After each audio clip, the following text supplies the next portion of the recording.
Ripple me this, riddle me that. There's a ruse afoot involving Ripple, Swift, and SAP. Hey folks, Sam I am. And when I first started looking into Ripple and XRP and becoming an investor, the first step I took was to really understand, okay, what are these three products that Ripple's offering, xRapid, xCurrent, and xVita? What are the differences between them? What markets are they serving? And what customer problems are they solving, and so forth? And very quickly, I understood that xCurrent is essentially the software that Swift woulda, shoulda, coulda developed any time over the last, say, 5 to 10 years. Capabilities have been there. It's been technically feasible, but Swift is bank owned. They're this nonprofit. They're isolated from market signals that keep them healthy, like competition, the need to innovate, the need to provide good customer service. I mean, we talked about how, they're sitting on change requests that are 10 years old. And so in the last video, I talked about how RippleNet is integrating, being plugged into the back end for the banking sector, but I really wasn't clear on GPI and how that kind of fits into the big picture, and the retail payments aspect was a little bit still fuzzy for me. Well, I'm here to tell you I've cleared all that up, and I think we have a very, very clear picture, and that's what we're going to kind of put forth in this video and help you guys all understand. So how does it all fit together? I've got some talking points over here about xCurrent and GPI, but let's watch this video and just hear it from Swift themselves. Swift GPI dramatically improves the customer experience in making cross-border payments by making them much faster, so the payment happens within 1 day, and in reality we see that actually it takes only minutes and even seconds. And secondly, you can track your payment across multiple banks in real time, and you even get a confirmation that the money was credited on the account of the beneficiary. Over 145 banks use GPI to send over 300,000 payments per day to over 4,000 banks across 220 corridors. Those are payment in 2018. So, they're doing that over pre-existing relationships, corridors that are established, and then you can start using them. And now they're going to talk about what's coming November 20th with the SR 2018, which we've previously discussed and done a bit of a deep dive on. As of November this year, all Swift users sending key payment messages will have to put the GPI unique tracking number. That means that over 1 billion payments sent by 10,000 banks will become trackable by GPI. That's what we call real innovation at global scale. So as a call for action, Okay, now let's look at xCurrent. Let's look at the inner workings of Ripple's settlement solution for banks, called xCurrent, and how it improves cross-border payments. In this example, 2 banks use a correspondent bank to route their payments. xCurrent includes Messenger, which is used to coordinate information exchange between the banks. Bidirectional messaging. And the ILP ledger uses the interledger protocol to coordinate funds movement between institutions to settle the payment. xCurrent ingests existing message formats like SwiftFin or ISO 20022 through a translation layer, such as CGI's Intelligent Gateway or Upon completion, Ripple provides a confirmation message to all counterparties. The entire payment process across multiple banks takes seconds and provides end-to-end visibility into the transaction while increasing processing rates and lowering operational costs. Join the global real-time.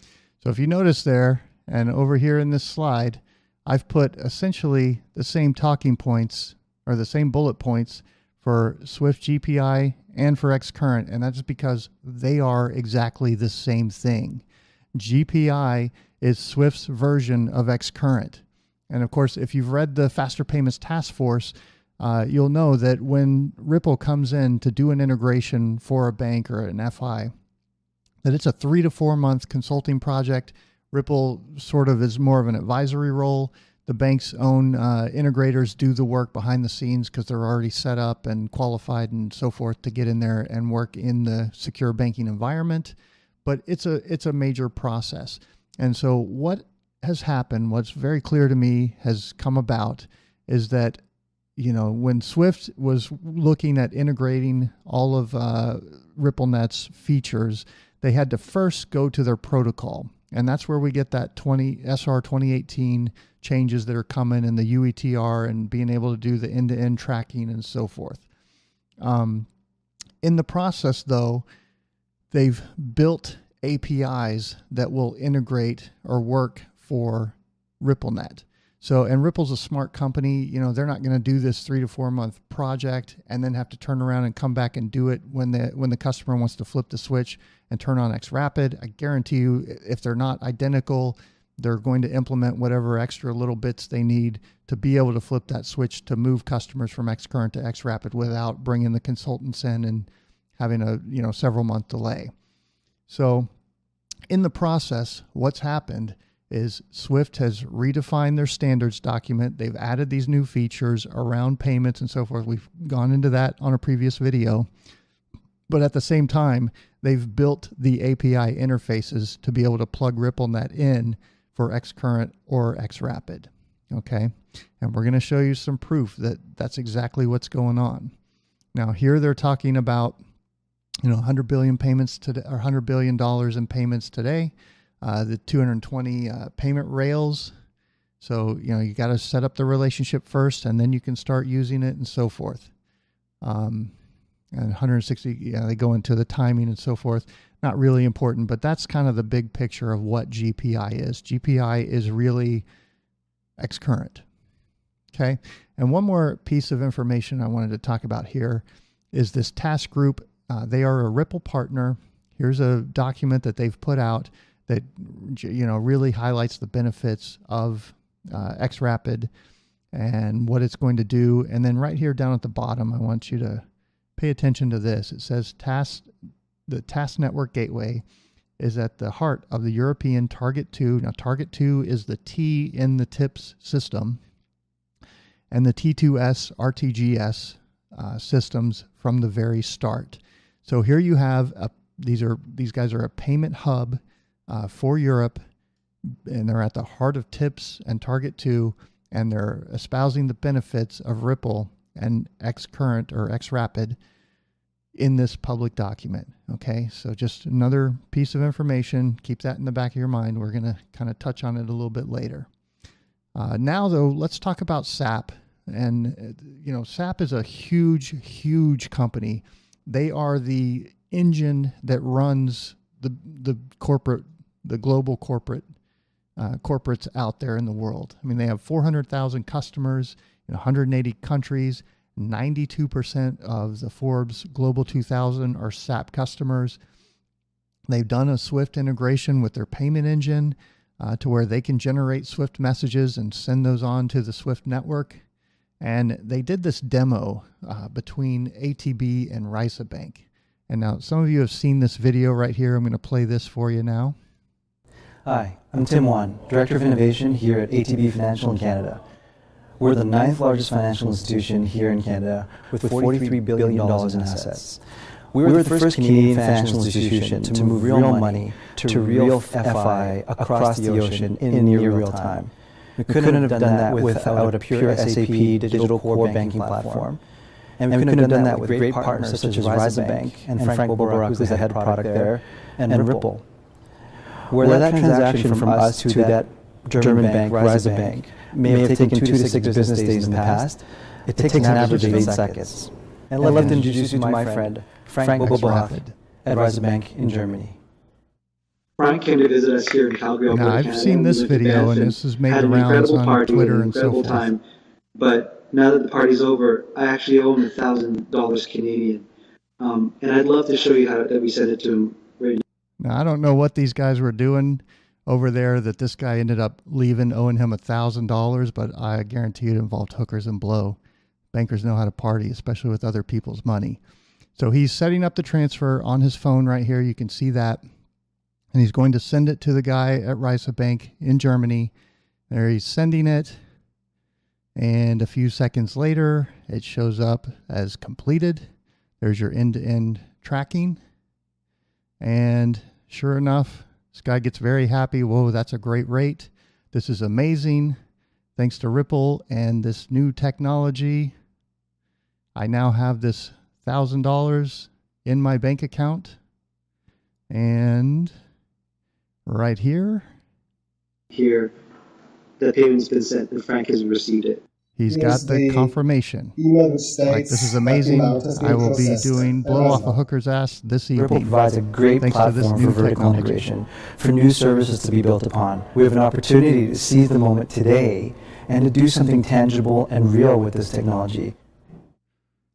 Okay, and this was, what was this? July 15th, 2016. So this was a while ago. Now, I'm going to show you some slides from SAP. This was put together by one of their solution architects. They call him a support architect. I think it's just because they're a huge company. Roman Herrera, he's in Pennsylvania.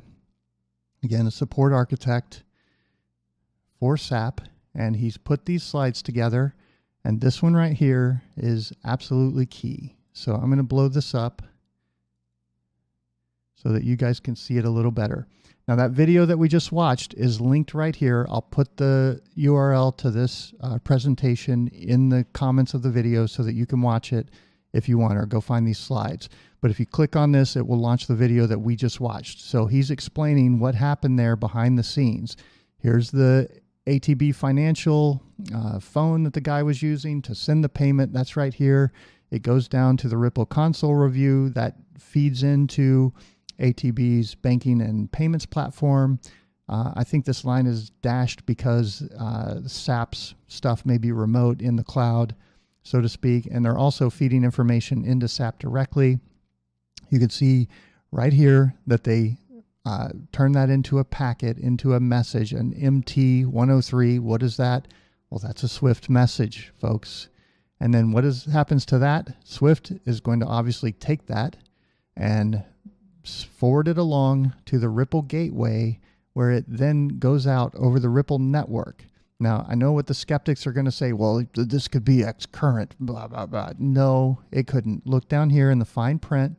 Ripple technology is an open source system based on IP, permitting domestic and international payments at in any combination of currencies in order to be settled directly between parties. So any combination of currencies. Again, if we go back to where was it? Back to, I guess I scrolled away. Yeah, back to right here. xCurrent and GPI has to be over existing payment rails. It won't work otherwise. So this is cluing us in that this is xRapid, not xCurrent. And it also, here it says, without the need for clearinghouses or correspondent banks. What are correspondent banks? Let's look at Investopedia. Correspondent banks are most likely to be used by domestic banks to service transactions that either originate or are completed in foreign countries, acting as the domestic bank's agent abroad. Okay, so this is xRapid. They're creating Swift messages. Why? Because they want to feed them into Swift. And then Swift, it's showing right here, they're giving it away, that they're going to forward that on and for processing through RippleNet when it comes to an xRapid transaction. When it comes to an xCurrent transaction, then they might do that over Ripple, but they also have developed in-house while developing the API in order to interface with RippleNet. They've developed their own version of xCurrent, which is GPI, the Global Payments Interface. Very interesting, huh? All right, let's get back to, whoops, bear with me here as I try and get this to pop back into place. Okay, there we go. So, SAP has also, right here, they're talking about their fully automated import of Swift transactions. So they've created a plugin for Swift that basically lets them interface with Swift and generate those messages and so forth. Now, let's look at some of the Swift sort of indications of what's going on. And this is a key quote by Chief Executive of Europe and Asia Pac, essentially, for Swift. Swift is delighted to have played an important role in the creation and rollout of real-time payments in Australia. He's talking about a trial that they did, the first rollout of GPI. And, it's important to look at the words. An important role, not we developed this new system that we're rolling out, but we're playing a role. And the role that they're playing is sort of the connection between the existing infrastructure and basically a message forwarding service to move these messages through to RippleNet for processing. And then down here, there's some more. Swift's instant payment solution is also replicatable in other geographies. Swift provides U.S. financial institutions with a gateway to the clearinghouse's real-time payments platform, as well as providing similar solutions to participants to Hong Kong's faster payment system. Now, remember how I've said the Federal Reserve's faster payments task force is being duplicated by central banks all around the world? Well, that's exactly what this is right here. They're just kind of telling us this is the first rollout, but we're going to clone this around the world. And it's certainly possible to do that.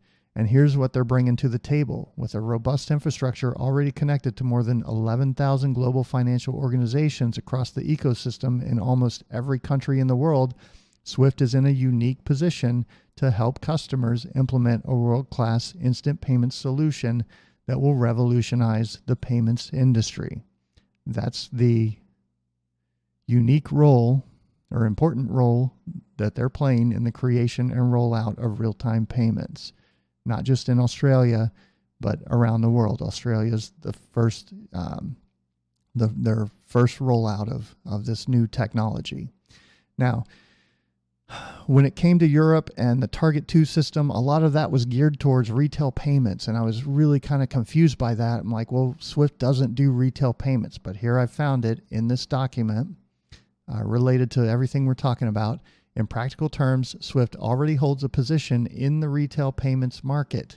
For almost 2 decades, we have offered access across European automated clearinghouses, those are ACHs, such as EBA, Step 2, STET, and RPS.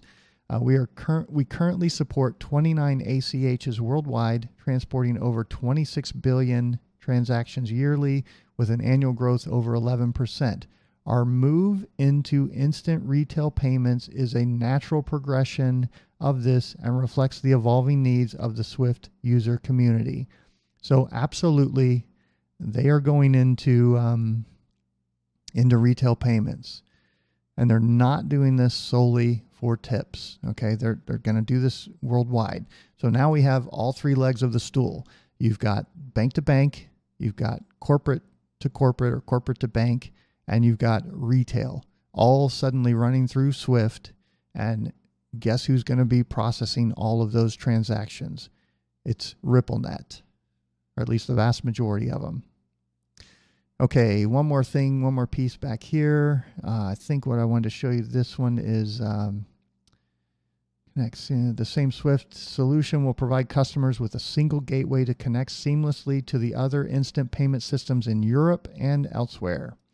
Swift, which currently connects 85 of the 149 high-value payment systems in the world, including CHAPS in the UK, Target 2 in Europe, and the Swift India domestic services. We've seen a lot of news stories about Swift, or about Ripple being involved in the Indian market.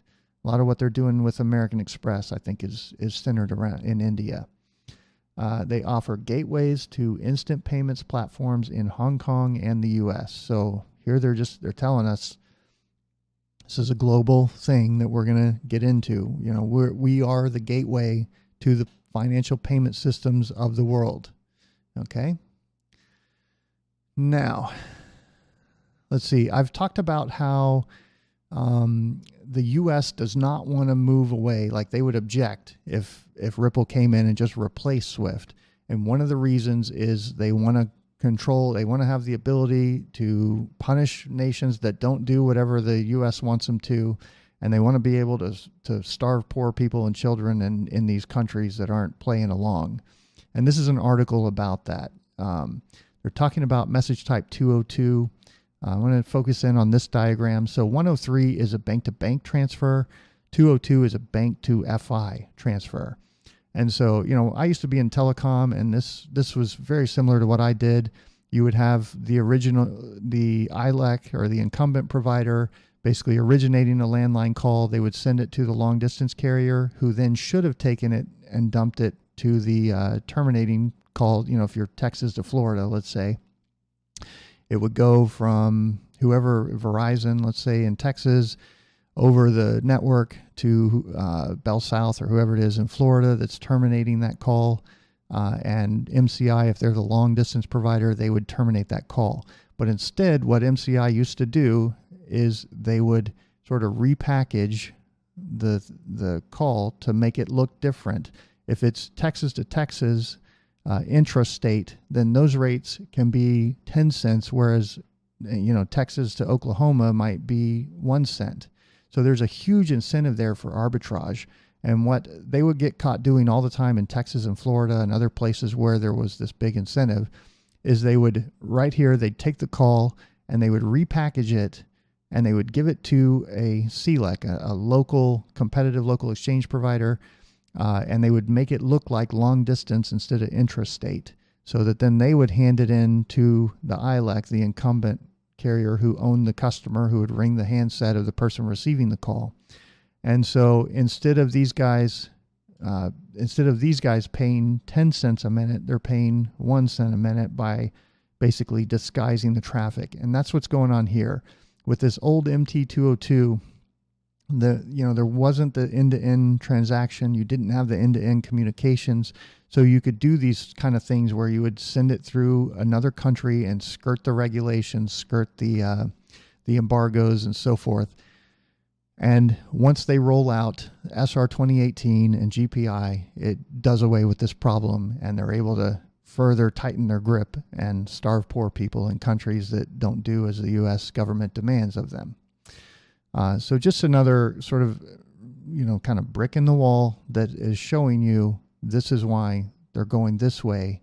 I think eventually RippleNet will just take over and replace SWIFT, but I think that's years down the road.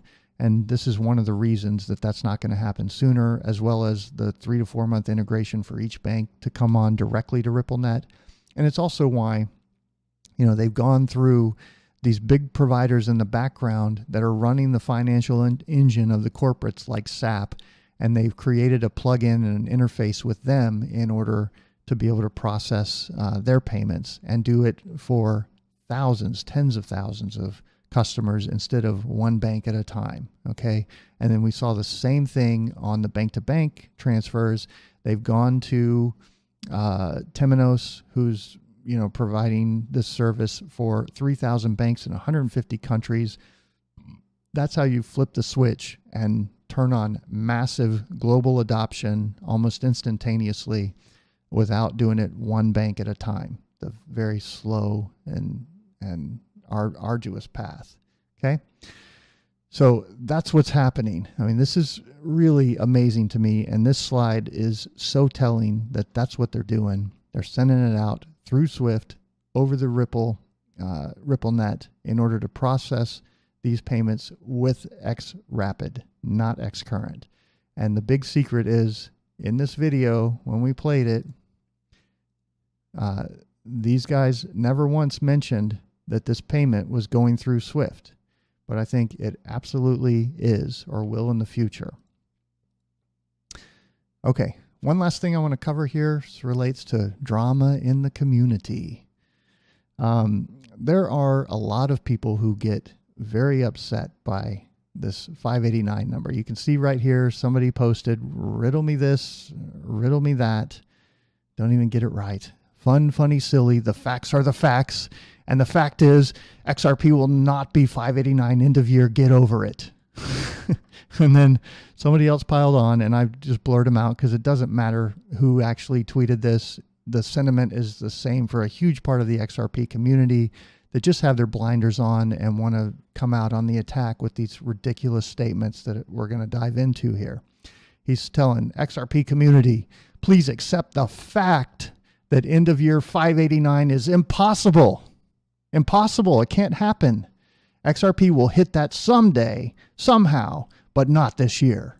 Please be rational and don't speculate for 589 by the hype that is based on nothing. Nothing. Let me ask you something, viewers. Does this right here look like nothing to you? Because to me, it looks like Ripple has gone in behind the scenes and set up with these key players in the marketplace who are providing these services en masse to the banks, to the corporates, to the retail providers, and they've plugged into their systems, and at the flip of a switch, regardless of what the price is today, I do not care. If it goes to 10 cents, it is the most incredible buying opportunity in the world. And I'm not giving you financial advice.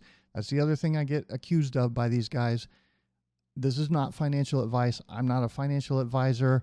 I'm doing this for entertainment purposes only, to help you see what I see. And that's an incredible opportunity here for you to take advantage. And to say this, that it's based on nothing, well, you know, it's probably hard to see what's coming when you've got blinders on, when you're looking through this view of the news, okay?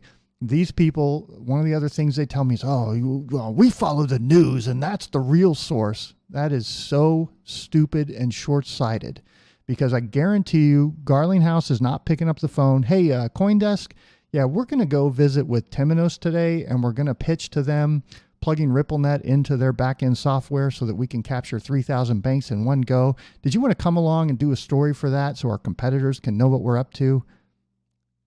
How stupid are you to think that that's what's going to happen? Of course they're not going to do that. Where you find, if you've been in tech and you've rolled out, you know, big projects like this, as I have been involved in, you know, in telecom with AT&T and Sprint and Verizon and so forth, and Hewlett-Packard and Agilent, it starts with someone writing some code, okay?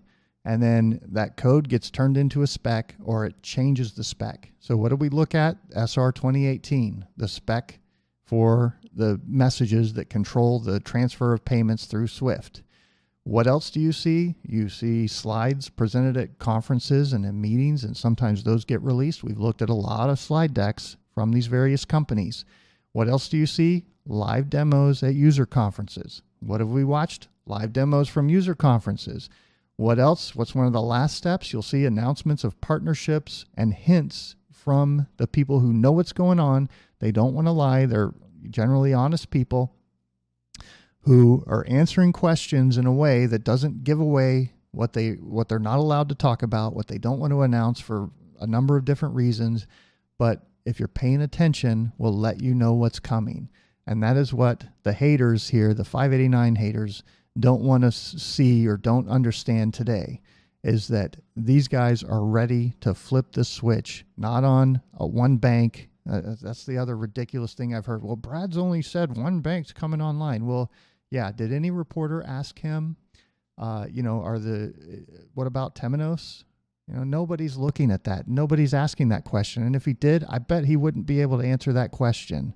Or if he did, we'd see some massive price moves in XRP, because this is how you get to. It is not based on nothing. It is based on research and documents that are going to tell us what's coming.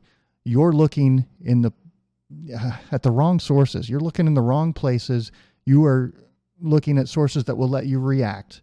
I am providing information that will let us all anticipate. So if you want to close your eyes and look through your rose-colored glasses and see nothing because, you know, your bias is getting the best of you, that's your option, okay? But don't bring the hate my way. I'm taking all these and building a huge collage, and then I'm going to put the XRP price chart on top of it with some quote about believing in yourself and hang it on the wall in my new house that I'm going to build, all right?